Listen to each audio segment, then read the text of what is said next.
Hello and welcome. In this video, I'll be showing you how to backtest on Ninjatrader beginner's tutorial. So the first thing that you want to do is disconnect your simulation and connect your playback.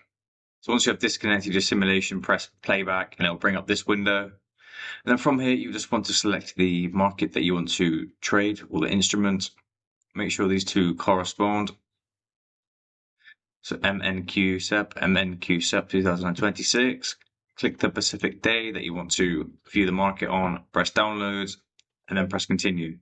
Doing this will bring up this window, and here we can select specific date still, and then we can press play, and then we can go ahead and view the market replay in real time. We can increase the speed here also. To use this feature, you will need to have real-time data before starting.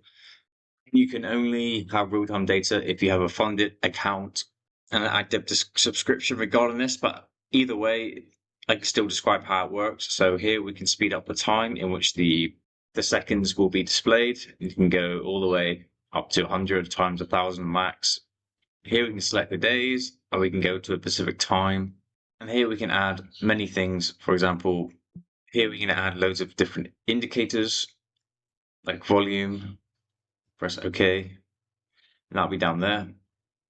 And here we have many tools, for example, lines, rulers, risk, reward, Fibonacci retracement, and all these. So pretty much you can use this in the same way that you'll be trading normally. The only difference is you can go through and select specific intervals and timelines at your own discretion, which is very good for playback. So it's as simple as that, really. And then up here we have the buy market, buy asks, buy bid, reverse close here. You have the P&L here, types of trades, order quantity, what account that you have, and a strategy if you have it here. Up here, we can go to tools, we can go to new, and we can add in any of these. For example, strategy analyzer, we can add in these, add in this, which will analyze a specific strategy for us. However, yeah, that is the basics, guys. I hope this video helped. Speak to you soon.